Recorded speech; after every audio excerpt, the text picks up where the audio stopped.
Welcome to the deep dive. So you've sent us your MSRA revision notes on primary biliary cholangitis, or PBC, and that's exactly what we're going to unpack for you today. That's right.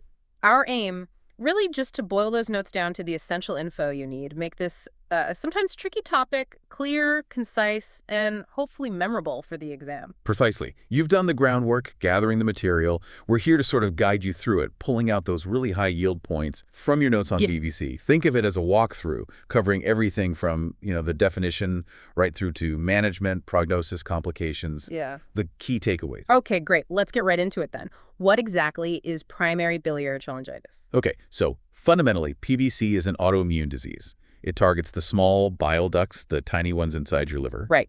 These are the channels that carry bile away. Now, the name is important. It used to be called primary biliary cirrhosis. Ah, I remember. Yeah, but cirrhosis now really refers to the late stage, when there's significant scarring. So PBC itself is the earlier ongoing autoimmune attack on those ducts. So it's a process, not just an endpoint. Exactly. Yeah. It's chronic, it's progressive, it's this misdirected immune attack on the bile ducts within the liver lobules, the intralobular bile ducts. This causes inflammation, and over time, well, that leads to fibrosis, scarring. And that can eventually lead to cirrhosis? It can, yes. Yeah. Over years, potentially decades, it can progress to cirrhosis and cause real problems with liver function. Okay, so the immune system is the culprit here, but what actually sets it off? What's the etiology? That's the million-dollar question, really. We don't have a single smoking gun, but it seems to be a mix of factors. There's almost certainly a genetic predisposition. Some people just genetically more likely to get it. And then we think some kind of environmental trigger likely kicks off the autoimmune process in those susceptible individuals. Yeah. Key pointers are the presence of those specific antibodies. The antimitochondrial antibodies, AMA, will definitely come back to those. Right. And also the specific pattern of damage you see in the bile ducts if you look at a biopsy. So genes load the gun, environment pulls the trigger kind of thing. That's a good way to think about it, yeah. The evidence for genetics comes from things like higher concordance rates in identical twins compared to non-identical twins. And also a family history of PBC or even other autoimmune conditions seems to bump up the risk. Interesting. That interplay, is there a simple way to maybe remember that sequence? Well, you could try thinking get a PBC, so G for genes, E for environment, T for trigger, A for autoimmune attack, then PBC for the target bile ducts and the potential outcome, cirrhosis. Get TAPBC. Genes, environment, trigger, autoimmune, bile ducts, cirrhosis. Okay, I like that. It helps sequence it. Now, who is most likely to get PBC? What are those key risk factors we should know? Okay, the big ones are female gender. It's much more common in women. Middle age, typically diagnosed between, say, 40 and 60. And having a family history, either of PBC itself or other autoimmune diseases. And the genetics we mentioned play in here too. Yes, absolutely. Certain specific genetic variations are thought to increase a person's susceptibility. Right. So predominantly middle-aged women, maybe with a family link. Got it. Let's drill down a bit into the pathophysiology, what's happening inside the liver. Okay, so the core issue, the pathophysiology, is this misguided immune response. Your immune system mistakenly sees the cells lining those small bile ducts as, well, foreign invaders. And attacks them. Exactly. This triggers inflammation right in those tiny ducts. Because it's chronic, this inflammation causes progressive damage. Bile flow gets sluggish, backs up a bit, the liver tries to repair itself, but this repair process leads to fibrosis scarring. And if it keeps going, that scar tissue messes up the liver's normal structure and function. So like you said before, the plumbing gets clogged by the immune system's attack, causing a backup and damage. That's a really good analogy. Those tiny ducts get inflamed, narrowed, blocked. Bile can't get out properly, builds up, and that damages the liver cells around them. Makes sense. Okay, so someone comes in, maybe jaundice, maybe itching. Mhm. What else could be causing similar symptoms? What are the main differential diagnoses? Yeah, that's crucial. When you see cholestasis that reduce bile flow, you need to think broader. Key things to consider are autoimmune hepatitis. That's another autoimmune liver disease, but it targets the liver cells, the hepatocytes, more directly. Right, different target. Then there's primary sclerosing cholangitis, PSC. That also affects bile ducts, but usually the larger ones, both inside and outside the liver. It's a different beast. Okay. You also have to rule out things like viral hepatitis, maybe a drug reaction, Thiazines are a classic example, Sure. and even sarcoidosis, which can sometimes involve the liver. So getting the diagnosis right is key because the treatments will differ. Absolutely critical. You need to know what you're treating. Makes sense. What about the bigger picture? Who gets PBC? Epidemiology. Okay, so in the UK, prevalence is estimated around 40 to 65 cases per 100,000 people. Wow, okay. But the really striking thing is the female-to-male ratio. It's about 9 to 1. Hugely predominant in women. 9 to 1. That's significant. It really is. Median age of diagnosis is around 65, and it's pretty rare under the age of 15. Also seems less common in people of African origin. The incidence, new cases per year, is about 2 to 3 per 100,000. And that's similar elsewhere. Yeah, similar figures in other Northern European populations. Yeah. We did see a rise in prevalence from the 80s onwards, probably better diagnosis and awareness. But it seems to have leveled off more recently, maybe reflecting better survival with treatments too. That 9.1 ratio is definitely a key fact to remember. Okay, so someone has PBC. What might they actually experience? What are the clinical features? It can present in different ways, especially early on. But common things are fatigue, and this can be really profound, very debilitating fatigue. More than just tired. Oh yes, and pruritus, that's the itching. Often a very early symptom can be incredibly intense and bothersome, sometimes before anything else shows up. Okay, fatigue and itching are big early ones. Definitely. Then as things progress, you might see jaundice, the yellowing skin and Right. eyes, hepatomegaly, and enlarged liver you might feel on examination. And sometimes anaplasma, those little yellow cholesterol deposits, often around the eyelids, Ah, yes, I've seen pictures of those. quite characteristic. In the early stages, though, remember, many patients are asymptomatic or just have the fatigue and itching. Jaundice comes later as the cholestasis worsens. Some might get hyperpigmentation too, a sort of darkening of the skin, especially over pressure areas. Don't need pain. Less common, but maybe 10% report some right upper quadrant discomfort. And of course, late stage, you worry about progression to liver failure. Are there other conditions often seen alongside PBC? Yes, association with other autoimmune conditions is common. Sjogren syndrome causing dry eyes, dry mouth is particularly frequent. Right. And on examination. You might find the hepatomegaly we mentioned, maybe the hyperpigmentation, jaundice if it's present, the xanthelasma. And if the disease is advanced, signs of cirrhosis like ascites fluid in the belly or spider naivety on the skin. That's quite a list. Is there a mnemonic or something for the key features? How about F, J, H, I, P, J, A?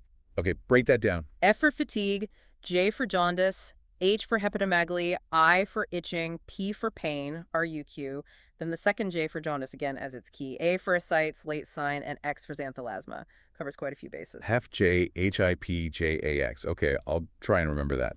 So we suspect PBC based on these features.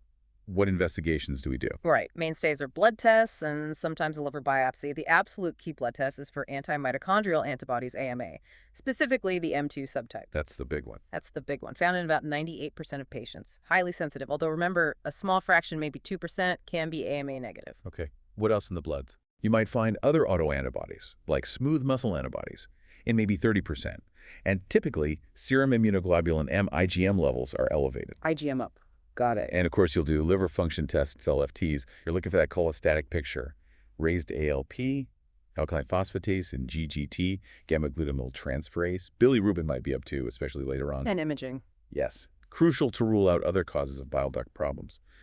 So a right upper quadrant ultrasound is standard. Maybe an MRCP, that's the MRI scan, focused on the bile ducts to exclude any blockage in the larger ducts outside the liver, like stones or PSC features. So bloods for AMA and LFTs, imaging to rule out obstruction. Exactly. And those serologic tests confirm the AMA titer, usually looking for 1 in 40, and check the immunoglobulin levels, looking for that IgM predominance over IgG. It all helps differentiate from autoimmune hepatitis or PSC. Sometimes, if there's diagnostic uncertainty, especially if you suspect overlap with autoimmune hepatitis, a liver biopsy is needed. What about staging from biopsy? Is that still common? Historically, yes. Biopsies were used to stage based on fibrosis portal, periportal, septal, cirrhotic stages. But now, the focus for assessing progression is often more on the response to treatment, specifically UDCA, and monitoring biochemical markers over time using response indices. Okay, so AMA positivity is really the diagnostic cornerstone. Understood. How do we actually manage PBC? Right, management. First key point. The only definitive cure is a liver transplant. Okay, important caveat. Yes. But medical management is vital for slowing disease progression and controlling symptoms. The first-line drug therapy is ursodeoxycholic acid, UDCA. UDCA, what does that do? It's a naturally occurring bile acid. It helps improve bile flow, seems to protect liver cells, and importantly, it's been shown to slow down the histological progression, improve biochemistry and symptoms for many. There's some debate on mortality benefit, but it definitely improves outcomes. So everyone with PBC gets UDCA. Generally, yes, it's the standard first-line treatment. Then you need to manage the symptoms, especially that pruritus. Yes, the itching. Yeah. You tackle that. It can be tough.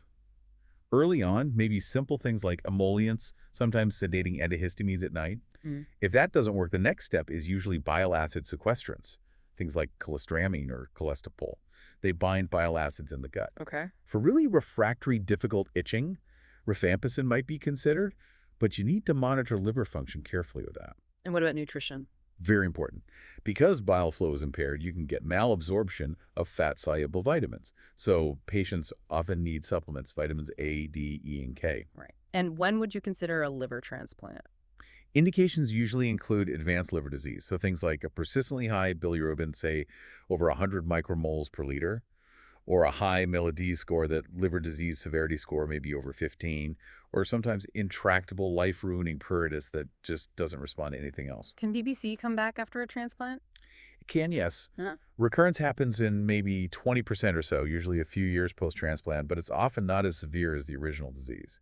Okay. So UDCA first line, manage the itch, supplement vitamins, transplant for advanced disease or severe symptoms. That's the core strategy. Yep. And don't forget, managing the potential complications of cirrhosis.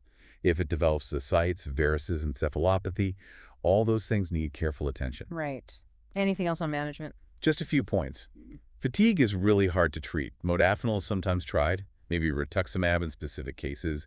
If there's an overlap syndrome with autoimmune hepatitis, you might need steroids and azathioprine. Avoid estrogens if possible, as they can worsen cholestasis. Good news is UDCA is safe in pregnancy. Useful to know. And prognosis prediction. Yeah, things like prothrombin time, bilirubin, albumin levels help predict prognosis and need for transplants. Scoring systems like the Mayo Risk Score are used too. Okay, that's comprehensive. What about the overall long-term outlook, the prognosis? It's definitely improved with early UDCA use. That's made a big difference. But not everyone responds to UDCA. No, unfortunately. Up to maybe 40% are considered non-responders or partial responders, meaning their LFTs don't normalize or improve significantly. Their prognosis is poorer. And without treatment. If left untreated, the median time from diagnosis to developing abnormal LFTs is maybe 6 years. Survival without transplant really depends on severity markers. For instance, low albumin might mean 3 to 6 years survival, while very high bilirubin could be less than 2 years. Those markers are serious. So transplant outcomes are generally good. Generally favorable, yes. Especially for the itching, that often resolves dramatically. Fatigue, less so. Bone disease can sometimes worsen initially post-transplant. And recurrence is managed. Using UDCA post-transplant seems to reduce recurrence risk. The role of other immunosuppressants specifically for preventing PBC recurrence is less clear. Okay. And maybe just quickly, how does it compare to PSC again? Both involve bile duct damage, sclerosis. But PBC is small ducts, autoimmune, AMA positive.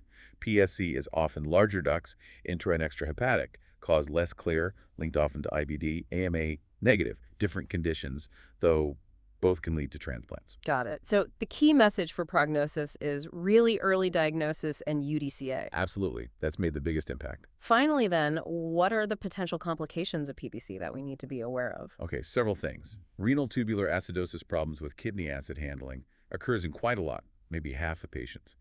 Possibly due to copper buildup or autoimmune links. Interesting. Hypothyroidism is also common, develops in about 20%. Okay. A major concern is hepatocellular carcinoma, HCC, liver cancer. The risk is mainly in those who develop cirrhosis, especially men, and those who don't respond well to UDCA. So screening is needed. Yes, generally recommended for those with advanced disease, particularly men, usually with abdominal ultrasound and checking AFT blood levels periodically. Right, important point. Then there's the malabsorption issue. We mentioned problems absorbing fast leading to fat-soluble vitamin deficiencies. ADEK needs monitoring and supplementation. And the prognostic scores help track risk. Yes, the Mayo score and newer ones that incorporate UDCA response help stratify risk for complications and guide management intensity. Okay, so kidney, thyroid, HCC risk in some, and malabsorption, key complications. Well, that really has been a deep dive into primary biliary cholangitis. Thank you. So just to quickly recap the absolute essentials, it's that autoimmune attack on the small bile ducts. AMA positivity is the key diagnostic clue, and early diagnosis followed by UDCA treatment is crucial for improving the outlook. That sums it up nicely. Hopefully, this breakdown has made PBC a bit clearer and more memorable for your revision. Remember, keep digging, keep learning. And for more fantastic resources to help you prepare, definitely check out passthemsra.com and also freemsra.com. Great resources. Absolutely. Well, best of luck with all your studies.